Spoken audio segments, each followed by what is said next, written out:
FitExpo. Make some noise for Mr. J. Cutler!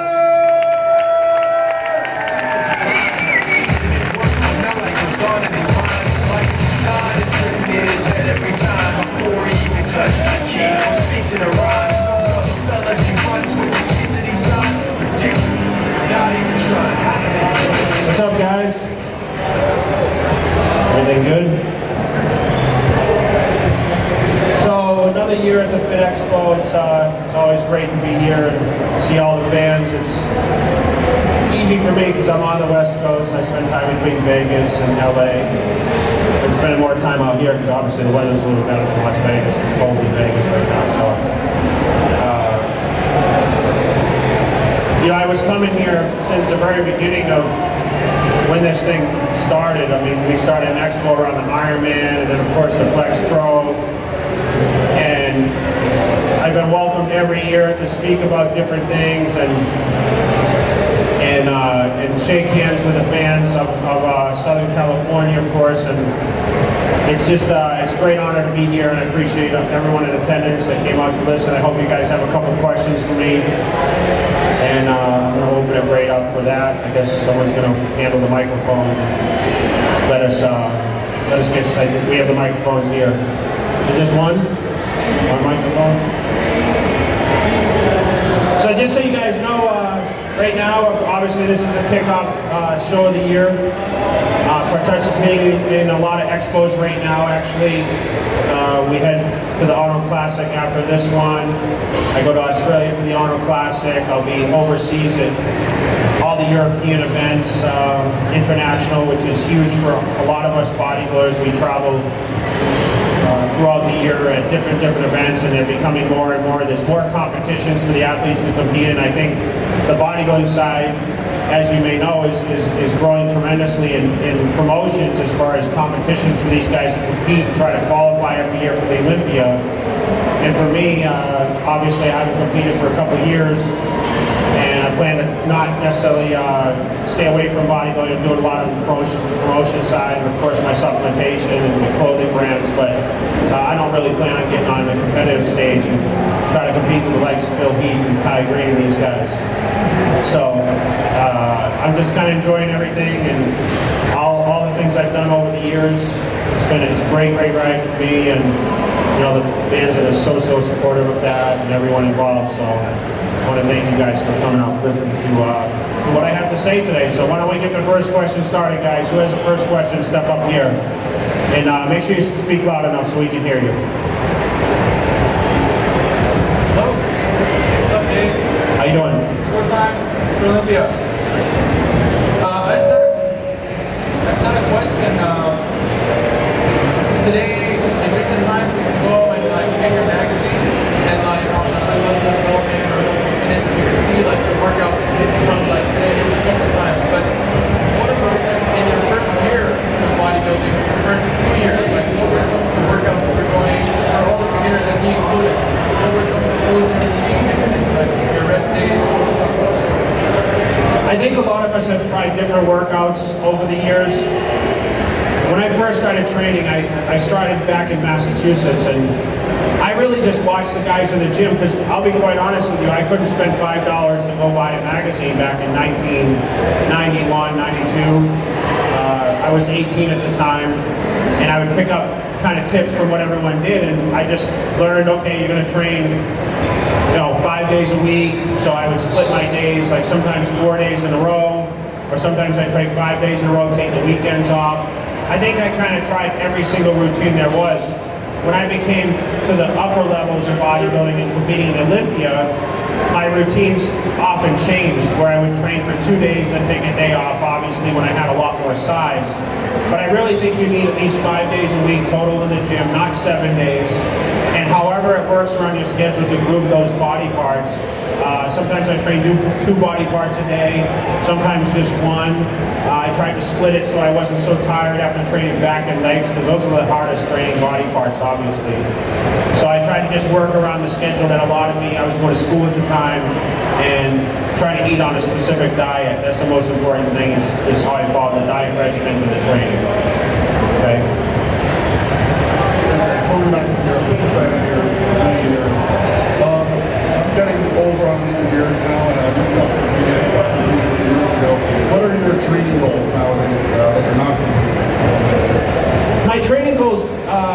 pretty much what they've always been. I always want to go in the gym. I want to have great workouts, but I use it like the way I started when I started training is, you know, I was in college at the time going to school for criminal justice. I was 18. I was at a turning point in my life where I used my workouts as more of a stress reliever. So when I went to the gym, I would train for an hour to 2 hours max. And during that time, all I thought about was the training aspect and no other problems on the outside. And I think that's why training is such a therapy for a lot of people. It allows them to really take their mind off the things that are going on. And really, you know, you have to put so much effort into working out each set, changing weights, and of course, trying to pace yourself to get the repetitions. I think it really gave me that edge, so it really stepped all those bad things aside, and really, I could work out a lot of frustrations. So nowadays, I just try to eat really lean, and I try to keep more of a leaner physique. I'm not really trying to bulk up as much. So I still group my body parts on certain days. Obviously, with travel schedules, it can affect that, and it's not as important for me to go to the gym. Obviously, for the guys competing, it's very hard to miss a lot of days. You really can't do that because it's how the year progresses that allows your physique to be able to improve at that upper level. But right now, just trying to stay in great shape, get the most benefit out of my workouts, but most importantly, at my age, trying to stay injury-free. As you know, a lot of people, as you get older, you can't throw around the weights like you did. I mean, I try to stay away from all the, when I tore my bicep in 2011, you know, I was kicking dumbbells up, and I try to avoid all that kind of stuff now, and I try to just rest my body enough my body tells me that. Okay? Yes, sir. My question is, do you have is your fitness advice for women? Fitness for women? Is your fitness advice anything for women? You know what, it's easy for me to look at things and try to say for myself, I follow routine. I think everyone should do that. But I think a lot of women follow the same routines. I mean, obviously you probably follow the men's routines, right? The magazines or online. It really depends on what your goal is. A lot of women, I still think, want to build muscle tone, not necessarily bulk up as much, but you have to have resistance training in there. You have to do the sets and the reps, but very safely. That's the most important thing, recovery. Obviously, a lot of the women team up with guys now. I mean, there's been through my career, I've trained with women, and some of them train harder than the guys did. It really depends on what the ultimate goal is, but it's about having a set routine, following a set diet. I always suggest meals every 3 hours, going to the gym and pushing yourself with the ultimate goal. It's not about higher repetitions. I try to get everyone to be on like an 8 to 12 repetition program if you're really trying to gain quality muscle mass, size, but tone at the same time. You don't have to do a lot of repetitions. That's kind of a false statement.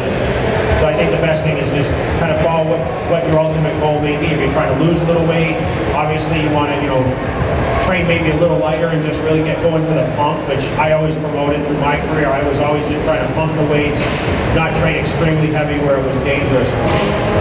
Okay, but the diet is really what's going to help you the most, because obviously there's certain foods you can and cannot eat. Okay. Hi. Hi, sir. I come from Croatia. I've been competing for 10 years back in Europe. I'm a national champion over there. In Europe, classic bodybuilder. Have you heard of that category? Classic bodybuilder? The classic bodybuilder? Yeah. So what I basically want to ask is more professional question as a competitive one compared to the other. In classic bodybuilder, we are limited to certain amount of kilograms and pounds that we can have at this side, height, right? So I was thinking, what are your thoughts about very low carb diet and high protein diet? So a low carb, high fat protein diet. So what are your assumptions of that? And how would you do it as a competitor? Because in classic bodybuilding there is no limit. I mean, they can go as low as, let's say for me it's 90 kilograms, but it's more about how high to get. So what's your thought about that? So low carb. So classic bodybuilders, you're saying you're limited on how much size you can gain. I tend to I kind of look at classic bodybuilding as, I guess you would say back in, the Arnold days or whatever, the physiques were more streamlined. I think those guys were trying to get the size of a lot of us are, but they just didn't have, obviously, the equipment, the supplementation, the diet regimens that we have nowadays. There's just so much more science involved. But if you're trying to stay at a certain level and try not to gain too much size, obviously your calories have to stay down to a certain amount.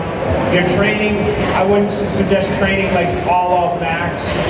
You heard about the last bodybuilding category in IFBB. It's an amateur category. I don't, it's not here. It's overseas, obviously. I don't know much about that. Yeah, but there are some limitations. But it's not important. But what I want to ask you is, what are your thoughts about low-carb diets in competitions? Do you understand? No. Okay, let's say how many carbs, or what do you say? What is the importance of carbs when we're talking about competitions? Because to me personally, I go very, very low carb, so I can maintain the carbohydrates. Because in classic bodybuilding competitions, it's all about how hard the physique gets, and it doesn't get so hard unless you have like really, really low carb diet. That's what I want to ask. I don't think that's necessarily true. I think, remember calories, they're going to come from a lot of protein, carbohydrates, and fat. I dieted and got ripped on 1,000 calories a day when I was training for Olympias. Okay, my low carb days where I would shrink was like 400 carbs a day. Okay, when I was training. So I think it's all certainly in moderation. Yes, carbohydrates play an important factor. You need them for recovery, you need them for muscle fullness and glycogen. So I don't think you can limit so much, but remember, if you overeat protein, it's going to keep you too full too. So I think it's about having a combination of carbohydrates and protein that's going to allow your body to, you can still get ripped eating carbohydrates. If you think you can't, you're wrong. You can still eat a lot of carbohydrates. It depends how hard you train, how much cardio you're doing, how fast your metabolism is, how lean your body is. I know for me, as I got leaner, I had to up my calories as I got closer to competition. Thank you so much. Okay. Jordan, you get that? Okay. Yes, sir. Hi, Jay. I was wondering if you have a recommendation for losing body fat. Recommendation for losing body fat. A lot of combinations, actually. Obviously, diet number one. Okay, remember, the three most important meals of the day. Your first meal of the day, meal before you train, the meal after you train. Those should be your most highest calorie dense meals of the day. Okay? Every person should eat every 2.5 to 3 hours. Now, you don't necessarily have to eat carbohydrates and protein every 2.5 to 3 hours, but I always suggest at least some protein. The carbohydrates that definitely should be eating in meal one, the meal before you train, the meal after you train. Losing body fat, cardiovascular exercise. When is the best time to do cardiovascular exercise? First thing in the morning, empty stomach. I always suggest people at least 30 minutes. I know when I used to train for competition, I would do about 45 minutes in the morning, and I'd do another session later at night as I got closer to the contest.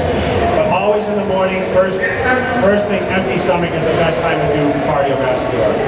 So you have to put that into a routine. So along with the weight training, along with the diet, I always suggest at least 3 to 4 days a week you start the routine. You can't just jump right into it. Too many people start a routine, they say, I'm going to start doing cardio every day. That's not necessarily the best way to do it. You want to get work slowly into a program. Give yourself 12 or 16 weeks.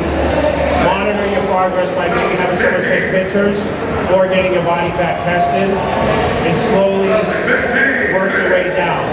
But you've got to create exercise to burn calories, and of course adding muscle tissue, which the diet and the training will help, is going to help you eliminate a lot of body fat too. So it's going to take more calories to hold on to muscle size. Okay? So it's about having a routine with a lot of different factors. That's the best way to get into it. Okay? Even if you go walk around your neighborhood in the morning, you necessarily don't have to get on a machine and the machine says you burn X amount of calories. everyone's going to burn different amount of calories depending on what their body type is. So you just need some sort of exercise, you know, preferably that first thing in the morning. And people make the excuse, well, I don't have any exercise equipment at home. Go walk around your neighborhood or something like that. Okay?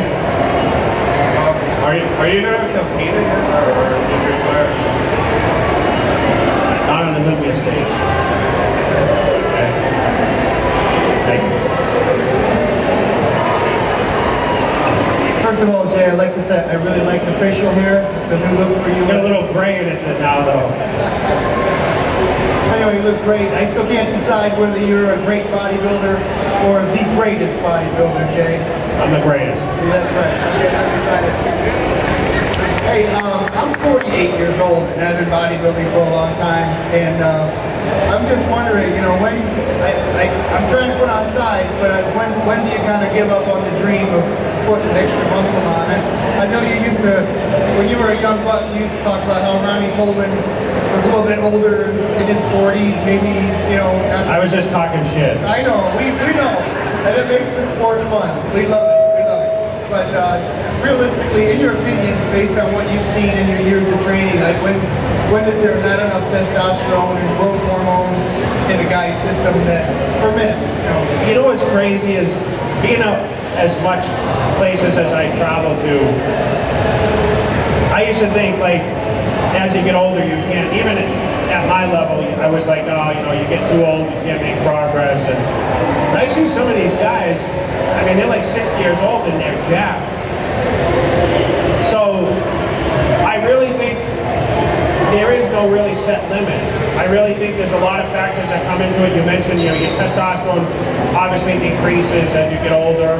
But a lot of guys, I mean, that's not really the case. I mean, a lot of people, they keep their testosterone levels off, or, you know, they don't start training until they're like 45 or 48 years old. It really doesn't have an age limit. I think the later you start, I think your peak is later than what it normally is. I started at 18, and I feel my bodybuilding peak was at 35.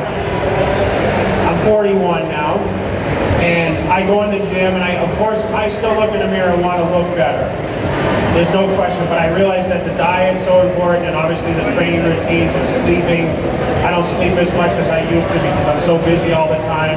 I know when I was a bodybuilder, it was like, I lived like a baby. I ate, slept, and trained. That's all I did, you know. It was great. So all I had to do was work out. As I've gotten busier now and obviously moved into other directions, it's not as easy to hold on to that muscle, stay as lean. I think the ideal physique, I mean, people ask me, Jay, what would you like to look like right now? I want to look as lean as possible, but maintain some size. My goal when I said I retired, I wanted to fit back into extra large shirts, because I was wearing like 4X when I was at my biggest. It was like tense, you know. Stuff would hang down to here, you know, I'm not that tall, so. But I really don't think there's a limit, to be honest. I mean, you can progress if you put in the diet, the training. I mean, just follow the regimen day in, day out. You can still improve. Don't let the age fool you. I always tell her I'm 41, but I act like I'm 21. I'll never grow up. So. Just act younger, that's all. Thanks for the beer, though. I'm just trying to keep up with this guy. You haven't got any gray yet, have you? You will. I didn't get mine until I was 40, so. I got a personal question about you and Phil. Yes. They're good friends. Yes. You know, all the time. But how do you feel about Green? Like, what do you do for them? Well, obviously, I'm closer friends to Phil than I am to Kai, and I think Kai's a great bodybuilder. If you want to ask me who I thought won the last 4 years, Phil won the last 4 years, in my opinion. Was it a little closer last year? Yes. I sat in the front row. I watched the show. You know, Phil texted me after Bridge. I knew, what do you think? I said, you know, you got to get a little better for Saturday. He knew that. But I mean, I think Kai has his own persona that the fans love, and I think Phil has his own persona that, you know, fans love and they hate. But I know one thing, because I've been at the bottom of the Olympia. I was second to last at my first one, and I've been all the way to the top. The fans love you, and then they hate you. So there's only one place you can go when you're on the top, and that's down. Obviously, I went to the Olympia, I won, I lost, I came back, lost again. And I tried to come back, I finished 6th on my last one. But what I realized is there's still a lot of fans out there that support and look at you for inspiration. What do you think draws you to say, okay, you're obviously a Kai Green fan, right? I love both of them. Okay. I mean, you see the documentary, it makes me kind of lean more towards that. The documentary didn't display Phil in the best terms. Everyone kind of felt towards Kai. You know, he was, you know, the guy that kind of grew up in, you know, hard times, and Phil was kind of giving everything. But that's not necessarily how it was. But I think we all find our own paths, and I think Phil is a great champion. I think Kai, as close as he is to being the champion, still gives a lot of inspiration to a lot of people and has great things. I mean, he's a great artist, he's a great poser, he has a great physique. It's just going to be tough to knock Phil up because Phil is that good, in my opinion. Okay, so I got to root for Phil. He's my friend. He's going to be up here after, so it looks bad if I say I root for Kai Green. He'll kick me off the stage. When you said about the cardio in an empty stomach, did you go full empty or do you take your BCAAs? You can use some BCAAs. You can have some protein, like protein shake, which is loaded with BCAAs anyway. I always suggest, I preferred if it was me, I got up on an empty stomach, I had, you know, maybe like a cup of coffee, some black coffee, or some sort of fat burner, and I worked it right into the cardio. I never really took branch shakes, because I always ate well during the day before. Remember, you have a lot of reserves. So that's the ideal situation. Don't be afraid, you can always use some branch shakes, that'd be great too. That help you hold on to your muscle, but if you really want to tap into that body fat, I think the best thing is first thing in the morning, empty stomach. Okay? Yes, sir. What would you suggest for recovery? And maybe, you know, not just, you know, sleep, drink, eat, you know, maybe a little bit more specific. And something that you found that worked for you, maybe work for others. What I've always preached, okay, besides sleeping and eating, for recovery, massage therapy, relaxation, shut the mind off. That's going to be your best source to help your body recover fully. Anyone that knows my routines over the years, I spend about 6 hours a week in massage therapy, relaxing the body. I stretched a lot. I had people work for me, but the mind is very important too. You've got to shut down. So you need to find things that are going to relax you a little more when you're out of the gym, when you're off work, not involved in family stress, if you have children, whatever else. You need something that really you can step aside and be a little more relaxed in your mind. I think that's the best, besides sleeping and those kind of things, which is a necessity for everyone. Okay? Got one more, sorry. What would you suggest as a great source of nutritional knowledge? A book, maybe a video, you know, some sort of What do you think is the best source? what would you suggest to read or watch? Jay Cutler, Living Large, Bodybuilding.com. It's free, which makes it worth a lot more. See you then. Thanks, Jay. How's it going, Jay? How you doing? Big fan. Just have a question. I've been following Andy Ramlad's F67 workout. I've seen a lot of games. I just wanted to see if you could talk about that a little bit more and how it helps you win on your comeback after Mr. Olympia. Okay. Thank you. FST7, fascia stretch technique, okay? It's what I basically used when I came back and won the Olympia from Dexter Jackson, which I lost the year prior in 2009. What it is, you know, complete the workout with obviously high volume. At the end of the workout, you pick one exercise, you do 7 sets basically of failure, and only rest 30 seconds in between. So what you want to do is, I talk about the pump factor. The pump is just through the roof. It really, really gets the muscle really full, stretches it out, and that's to finish off the workout. It really engorges the muscle full of blood. That's really going to help expand the muscle tissue, because remember, when you're trying to build size, you want to expand the fascia. The fascia is trying to keep the muscle tight, right? So when you get massage therapy or when you do like a lot of training and you get that crazy pump, it helps expand the muscle, which is going to give you more size. So that's That's the ideal thing we're gonna try and do, but we had to eat a lot of calories when we did it. You had to pick the right exercises to fit your body. So if you're doing chest, sometimes I did fly movements, sometimes I did bench presses. Phil will tell you the same thing because we were training together at the time. We shot the video FST7. Obviously, my physique spoke for itself. When I stepped on Olympia stage, after 1 year doing FST7, I was like I'd never been before. So anyone that's really trying to look for a sticking point where you felt like I've been training for years, I'm not getting the results, the FST7 is definitely something you should try to really expand your workouts. A little more advanced. I don't expect everyone to do that that's not experienced in training, but it's definitely a technique that I would suggest, and obviously you think you're having great success with it. But you've got to eat enough. That's the most important thing. When you get out of the gym, recovery is so important. One more question. How many times a week did you actually use the FSC7 workout? Because I know Henry Ramrod talks about that it's very it's pretty demanding on your body, so you can't do it that much. But I only worked on my weak body parts with it, so I use it with like arm training or chest training because I felt that those body parts were a little weaker. So anyone that's trying to step up your game in weak body parts, I would suggest doing at least that body part every week. Thank you, Jane. Okay? Hey Jay, how's it going? How are you? My question to you is, what is your thought on if you're trying to build muscle size? Do you think running is bad?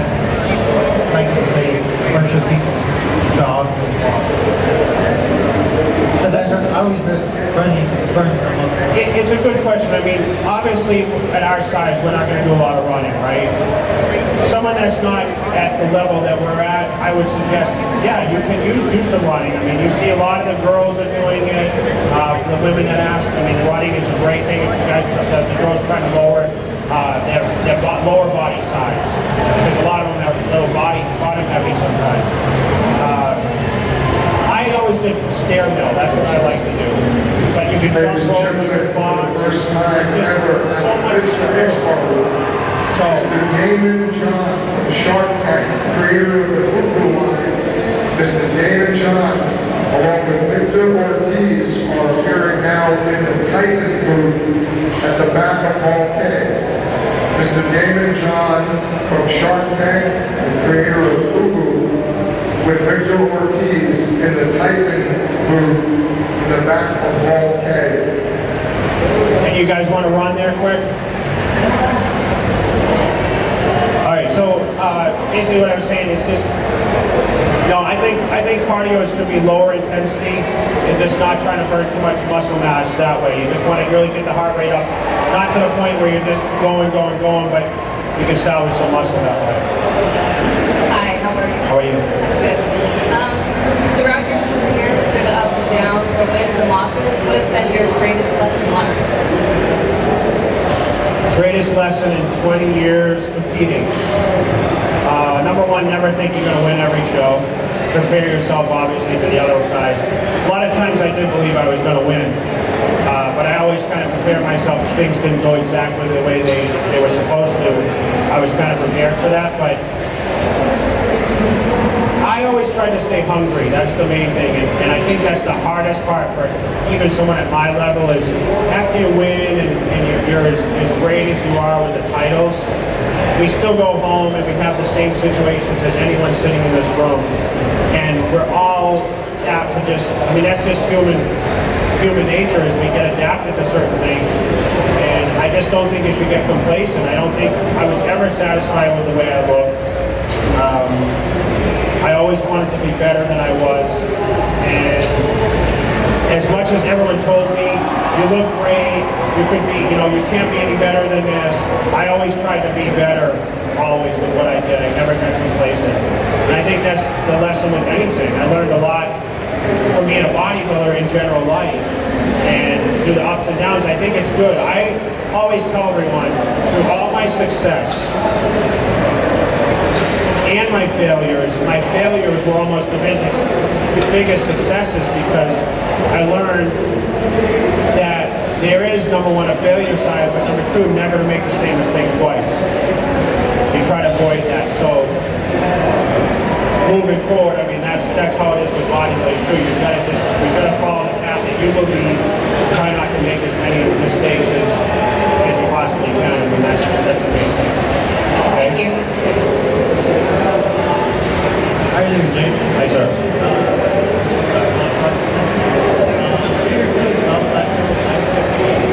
Speak up a little bit, sorry. Sorry. What are your thoughts on plateaus? On what? On hitting plateaus. I always hear people they say they hit a plateau, they can't progress. I never believed it up. Everybody says everything has their own. You have to try different routines when you hit plateaus. Like I mentioned early on, there's not really a set routine that you follow training a body part.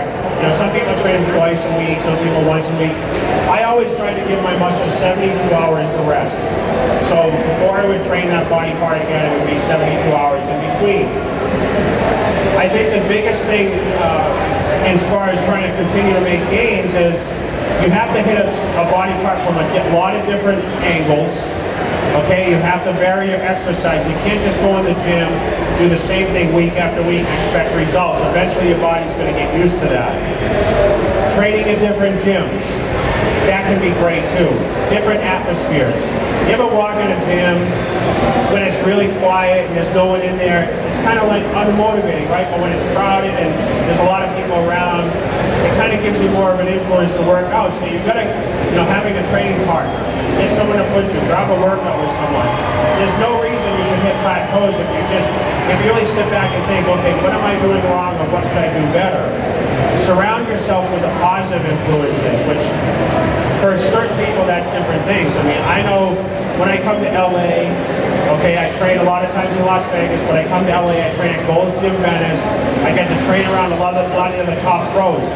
When I was Mr. Olympia, I would go in there and I see these guys that are fighting me every year to compete.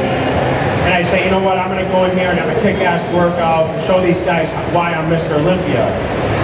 That's how you get past plateaus. You've got to have an edge. You've got to have something that's going to drive you to push harder. Because, the same old consistency, sometimes that's not enough for a lot of people. Okay? G'day, Jay. I just turned 60 and I just started training again after 8 years. And I feel a lot younger. But I want to know, how hard should I go? Because I feel pretty damn good. How hard should you go? Good question.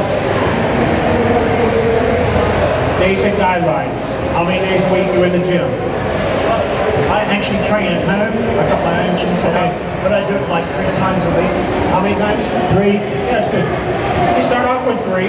You work that in your schedule. Obviously, you have some experience because you were training before the 8-year break. You've got to listen to your body. Okay? You train, you diet, and you sleep, right? You work around that. Unless you're retired. Not yet, huh? Soon enough, right? So, however you group your body parts, maybe expand on that. Once you get a month in, 2 months in, you can start expanding that. So you can start saying, okay, this is growing, or that's not growing, or this is feeling good, my bench press is going up, or my shoulder press, I can throw more weight. I don't know what the ultimate goal is, but you just want to make sure that you don't get bored with it, number 1. Number 2, you stay with it, okay? Number 3, you progress to wherever that goal may be. Number 4, it has to fit into what routine you're doing, so you just don't pick it back out, okay? So you have to feel good about it, you have to see progression. Nothing better is going to drive you than seeing progression in your body, right? Just slowly work your way back in. All right, thank you very much. Okay?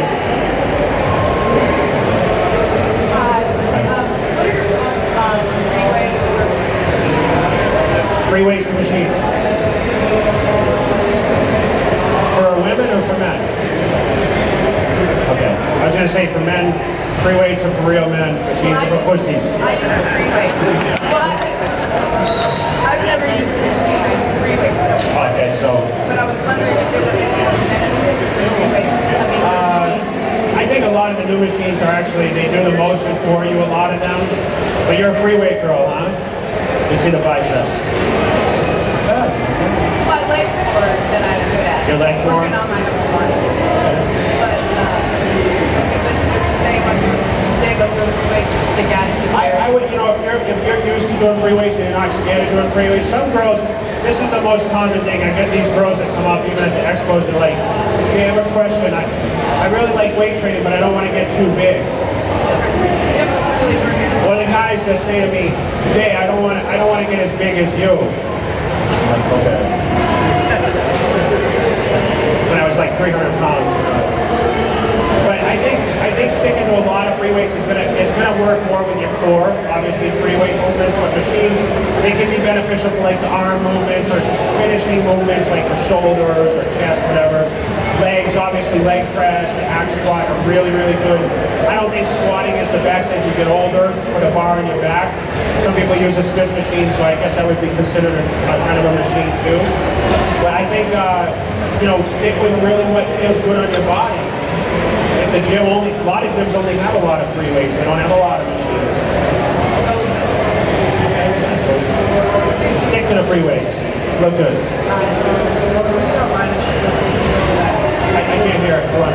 There was a really big debate about whether steroids are good for you or not good for you. What do you think? Steroids are good for your health? Yeah, I don't know what's your personal opinion. Well, obviously, as you get older, we talked about the lowering testosterone. A lot of these clinics nowadays, the doctors are giving the patients testosterone shots to help reduce, obviously a lot of things, the aging process, number one, but to replace what they kind of losing with age. After 35, it's common that it drops. So, obviously with a doctor's supervision, I think it can be rather safe, but I'm not going to sit there and preach that steroids are safe. Obviously, there's a lot in every sport, a lot of being abused. And everyone's going to point, when someone has a health problem, they're going to point to steroid use if they did that. But the truth is a lot comes from family history and whatnot. That's why the doctor's supervision is super important. If that's the route that you're going to go and you're going to get prescriptions for it, you have to have the supervision of that. Okay? Yes, sir. I have a couple questions, very quick questions. Okay. One, what are your three favorite meats? Like what? Three favorite what? Meat. Like meat. Chicken, beef, beef. Like, I don't know what you're saying. What's he saying? meat. Horse roughly. Like meat, like chicken, steak. The three favorite. Well, I really only know, but I mean, I chicken, steak, turkey. I hate them all anyway, so it doesn't matter. I ate so much in 20 years. And my next question is, the 2015 Olympia is only 9 months away. Just for the challenge of it, being in the gym and training, ever consider coming back? You know what? I mean, there's certain days you wake up and I feel maybe I could compete again, but I don't. It's really, I was at the top, and it's really hard to go and compete for something just to compete that and feel that I can't win. If I felt like I could win, I would definitely consider it, but I don't think there's a chance I'll be there. I'll leave it up to Phil. I like your Jordan. Thanks. The retro freeze. So one more question. So last year I was at the European Championship, okay? So the day before the show, all the competitors came for breakfast, lunch, and everything. So I couldn't explain, nobody could explain the next thing. All the large guys were like eating a lot, picking out, eating whatever they had their hands on. The smaller guys were, let's say, they were trying to do the same thing. They saw that, they said, okay, they're eating, so we're going to start eating. So, what is your, let's say, what is your method, your approach when it comes to the last day before the show? When you're already trying to play that. Why would you diet for 16 weeks and then eat shit the last day? Doesn't make any sense, right? Ruin it. No, it doesn't. but everybody is learning. They're stupid. That's what I said. How's it going, Jake? For someone who lifts weights and runs half marathons, how many miles would you say is too much to run? I don't know, you're talking to a guy that hasn't ran since he was 18. Right? I don't move super fast. I mean, I move faster than I was at obviously 300, but it really depends on your calories. I mean, obviously you eat a lot of calories if you're a marathon runner, a lot of carbohydrates, so it's your genetic makeup too. I mean, you're not going to hold a lot of muscle if you're running marathons, you can't. So it's a fine balance. And to be honest, I don't know if I have the right answer for that question. But I think, you know, if you're trying to gain muscle mass and run marathons at the same time, it's going to be very, very difficult. I think you're going to gain more muscle tone, but I feel that it's going to be harder to really put on weight, actual weight. Okay? Thanks. What's going on, guys? My man. Hey, man, well, I don't really have a question, but I just want to say that look at you, man. I believe in bodybuilding. I keep believing in bodybuilding. So basically, I just give it up to all this. Just a humble guy with it. All these great bodybuilders down there, really awesome. You know, great guy to look up to. I mean, the high thing, all these guys. But your diligence, your hard work, man, you're what makes me believe in bodybuilding. I want to keep bodybuilding. I've known this guy since he was 110 pounds.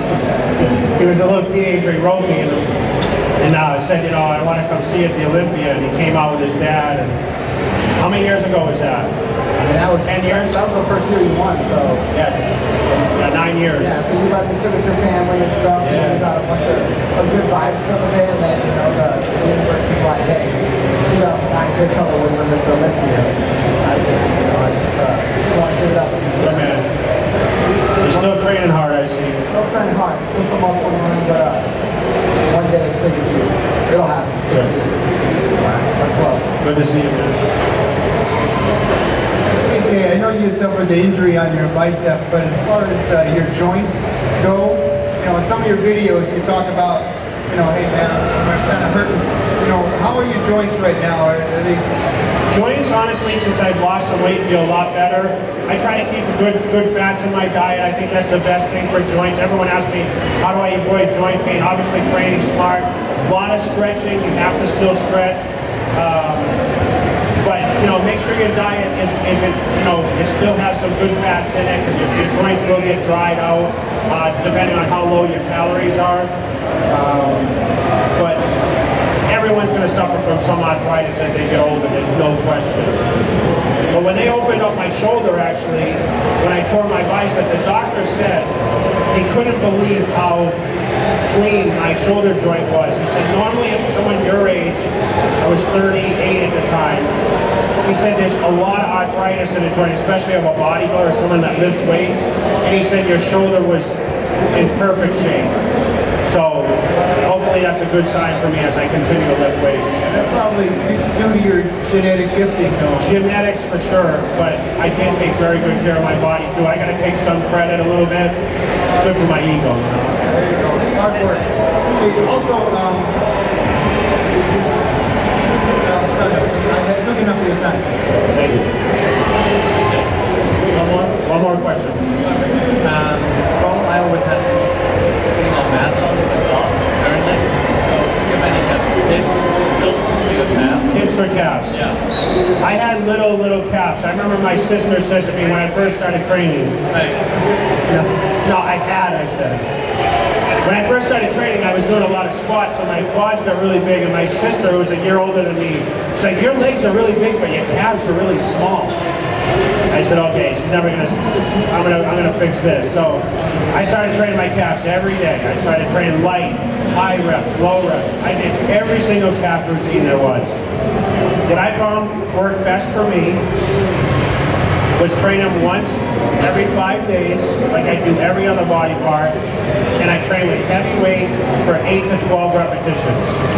But you get a full contraction, so a deep stretch at the bottom, and when you come up, I really get a nice deep contraction on the calves. Get a good squeeze in there, but control it. Don't train too heavy. Enough that you can get those 8 to 12 repetitions, but I think that's the best way to train them. And listen, some people just genetically aren't going to have the biggest calves, there's no question.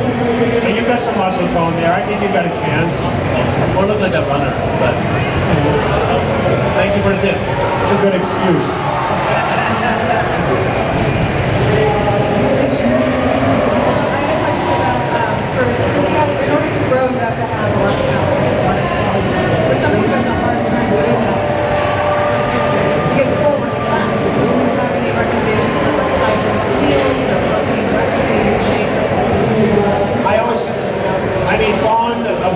Guideline of, a gram of protein per pound of body weight. I always suggest 2 to 3 grams of carbohydrates. If you're trying to gain size, 2 to 3 grams of carbohydrate per pound. So, for example, when I was 300 pounds, I always ate 300 grams of protein a day, and I would eat 900 grams of carbohydrates. That's a sure way to make sure you're getting enough and you can get enough size or maintain enough size. Okay? Last question. What's the secret to the hair? Secret to the hair. Why not lose lost? Why haven't I lost my hair?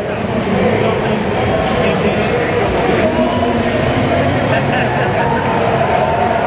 My dad's 85, he still has a lot of hair.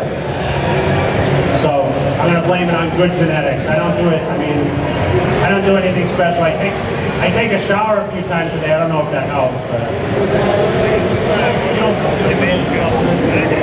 No. It's all about the hair, man, It is all about the hair. Yes. Okay? One more, that's fine. Okay, through all your years of training, I'm sure you've had some personal biceps like that. How did that affect you mentally? You know what, the injury did affect me mentally. It was hard for me to, obviously I lost the Olympia field that year, and I was the first time I ever had an injury. I used to laugh and say, because I was competing for almost 20 years at the time, I said, 20 years I trained, I was so smart, I didn't get injured, and then boom, I get injured. So it affected me. I know one thing, I never was the bodybuilder that I was after the injury. I was always kind of scared, especially when I was picking up dumbbells, because that's how I did it.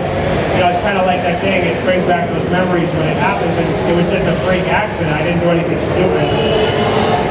But it just made me realize, I think it was like, okay, now it's really time to start taking a shift in a career, what I was trying to do. I realized that, my time was running out, I was getting closer to 40, maybe it was a time to start thinking about retirement. So I think that really, gave me a good and a bad thing. It made me think positively about the future, but as far as competing, it was really hard to realize, okay, I'm not going to progress at this point on this stage and be a better Mr. Olympia. Okay? Also, say you get a cold, something you train in, you get a cold, you get flu, something like that. I still train. Unless I was bedridden, I still train. That's one thing. Everyone says, I got a cold, I don't want to train. Go to the gym sometimes to sweat, take it out. Okay? All right. We good? Phil's here?